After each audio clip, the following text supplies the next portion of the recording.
প্ৰোট্ৰাইলৈ আপোনালোকক স্বাগতম জনাইছো। বন্ধুসকল, নৱেম্বৰ মাহৰ দ্বিতীয় সপ্তাহৰ কিছু বিশেষ খবৰ, বাতৰি, এচিভমেণ্ট তথা সাম্প্ৰতিক সময়ৰ বিশেষ কেইটা কথা আজি আমি আলোচনা কৰিবলৈ চেষ্টা কৰিম।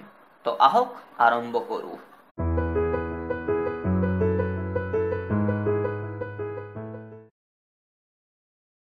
বাস্যৰ প্ৰকাশনৰ উদ্যোগত 1978ত নগাঁও চহৰৰ কলংপাৰৰ ঐতিহ্যমণ্ডিত নেহৰুবালিৰ বাকৰিত অনুষ্ঠিত হৈছিল নগাঁও গ্ৰন্থমেলা।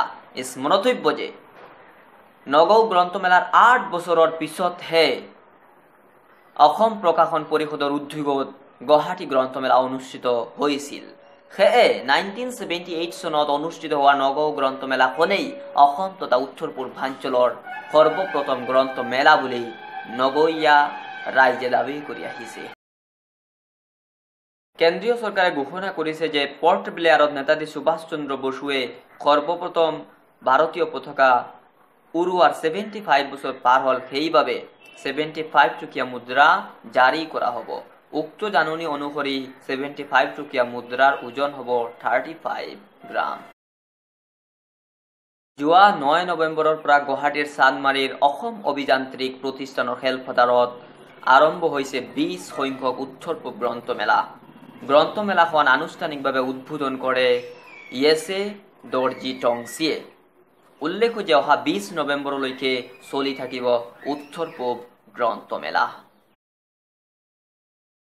মাৰ্কিন কংগ্ৰেছলৈ নিৰ্বাচিত হয় দুগৰাকী মুছলমান মহিলা, 37 বছৰীয়া ইলহান আৰু 42 বছৰীয়া ৰছিদা টালাইব। সদ্য সমাপ্ত আমেৰিকাৰ মধ্যৱৰ্তী নিৰ্বাচনত মাৰ্কিন কংগ্ৰেছলৈ নিৰ্বাচিত হয়। তেওঁলোক দুয়ো মিডৱেষ্টৰ ডেমক্ৰেট দলৰ প্ৰাৰ্থী আছিল। মানুহ চেলিব্ৰিটি আছে, আপুনি দেখিছেও শুনিছেও, কিন্তু এইবাৰ মানুহ নহয়, এইবাৰ এটা মেকুৰী হৈ পৰিছে চেলিব্ৰিটি।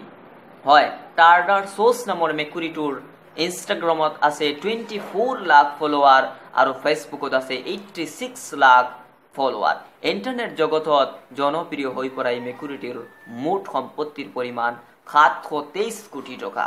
বিগত 7 বছৰত অসংখ্য বিজ্ঞাপনৰ ফটোশ্বটত অংশ লৈ প্ৰচুৰ পৰিমাণৰ ধন উপাৰ্জন কৰিবলৈ সক্ষম হৈছে টাৰ্ডাৰ চ'চ নামৰ মেকুৰীটোৱে। টাৰ্ডাৰ চ'চৰ গৰাকীজন মৰিছটাউনৰ বাসিন্দা টভাথা বুণ্ডেছন। ক্ৰিকেট খেলত সৰ্বোচ্চ এটা অভাৰত 36 ৰানহে সংগ্ৰহ কৰিব পাৰি, কিন্তু এইবাৰ 36 নহয় 43 ৰান। হয়, ভাবিলেই আচৰিত লাগে, কিন্তু এই অসম্ভৱ সম্ভৱ কৰি তুলিলে নিউজিলেণ্ডৰ 2 বেটছমেন জকাৰ্টা এণ্ড হেম্পটনে।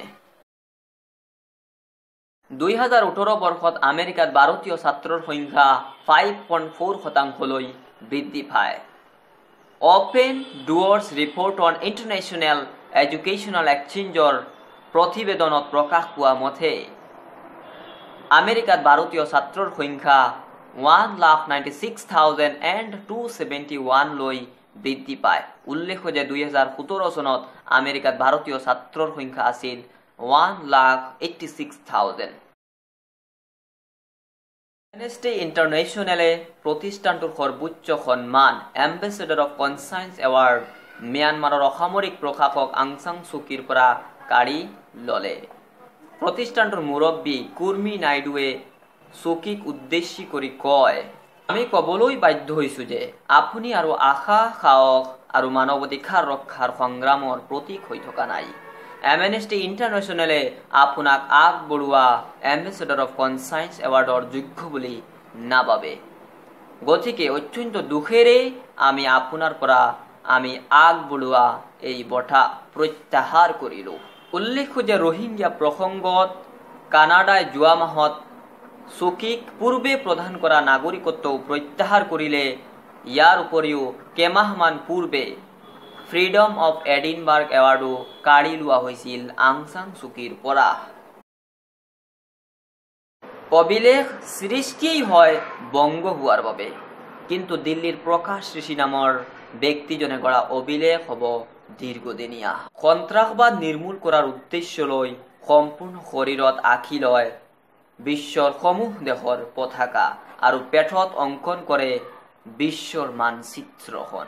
মুখৰ ভিতৰত যাতে 496 ডাল স্ট্ৰ অথবা 65টা মোমবাতি ধাৰণ কৰিব পাৰে, ইয়াৰ বাবে সমূহ দাঁত খৰাই পেলাইছে। গিনিজ ঋষি হিচাপে পৰিচিত এইজন অভিনৱ ব্যক্তিৰ নামত আছে 7টাকৈ বিশ্ব অভিলেখ। 1990 চনত 1001 ঘণ্টা একাধাৰে স্কুটাৰত ভ্ৰমণ কৰি 30,955 কিলোমিটাৰ যাত্ৰা অতিক্ৰম কৰাৰ বিশ্ব অভিলেখ গঢ়িছিল প্ৰকাশ ঋষিয়ে। এডাল ষ্ট্ৰৰে 39 ছেকেণ্ডৰ ভিতৰত 500 গ্ৰাম এবটল চচ খাই শেষ কৰাৰ অভিলেখো আছে এইজন ব্যক্তিৰ নামত। কিন্তু ইমান অভিলেখৰ গৰাকী হোৱাৰ পিছতো মানুহৰ ওচৰত তেওঁ হাঁহিয়াতৰ পাত্ৰ হিচাপেই আছে। মানুহে কৰা ঠাট্টা বিদ্ৰোহ কৰাৰ পিছতো তেওঁ কেতিয়াও পিছ হুহুকা নাই। তেওঁৰ ভাষাৰে মানুহে কোৱাৰ বাবেই মুখ খোলে, আৰু আমি যদি সেইখিনি গুৰুত্ব দি চলো তেন্তে আমি জীৱনত নিজৰ ধৰণেৰে জীৱনটো যাপন কৰিব নোৱাৰিম আৰু আমাৰ লক্ষ্যটো উপনীত হ'ব নোৱাৰিম। সদ্য ঘোষিত বিএডৰ ফলাফলত গুৱাহাটী বিশ্ববিদ্যালয়ৰ অধীনত থকা হুজাই স্থিত নাজিৰ আজমল মেমৰিয়েল কলেজে প্ৰথম, দ্বিতীয়, চতুৰ্থ, 13তম আৰু 23তম স্থান দখল কৰিবলৈ সক্ষম হৈছে। ইয়াৰে প্ৰথম স্থানত হিজাম হাইৰাং লাইমা দেৱী, দ্বিতীয় স্থানত তৈবা বেগম, চতুৰ্থ স্থানত জেনিয়া ইয়াসমিন লস্কৰ, 13তম স্থানত লীনা দেৱী আৰু 23তম স্থানত আছে দীপাঞ্জলি দেৱী। বন্ধুসকল, ভিডিঅ'টো ভাল লাগিলে লাইক কৰিব, কমেণ্ট কৰিব আৰু আপোনাৰ বন্ধুবৰ্গৰ সৈতে শ্বেয়াৰ কৰিব। লগতে ছাবস্ক্ৰাইব আৰু বেল আইকন হিট কৰিবলৈ নাপাহৰিব, যাতে অনাগত দিনৰ এনেকুৱা ডাটাপূৰ্ণ ভিডিঅ'বিলাক আপুনি সকলোৰে আগত পায়। অশেষ ধন্যবাদ যাচিছোঁ।